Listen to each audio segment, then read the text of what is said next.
Es domāju, mēs esam šeit un darām to, ko darām, pateicoties daudzām aizlūgšanām. Amen. Daudzām aizlūgšanām. Tas, ka esam nākuši ar tevi pie tā kunga, es domāju, ka mēs esam aizlūgšana rezultāts. Ja?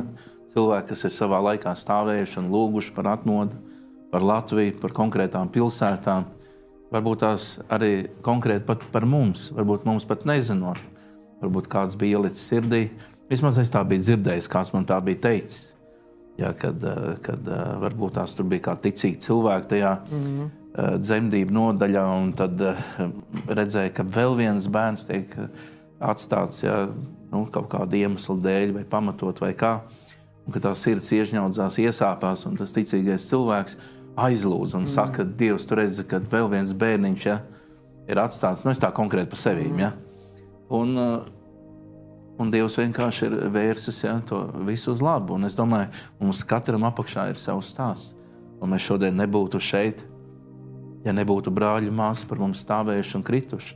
Un es teiktu, ka tie lielākie darītāji, tie lielākie racēji, tie lielākie strādnieki, es pat nebrīnos, ja tie ir tie, kas vismazāk ir draudzēs izcelti. Ja?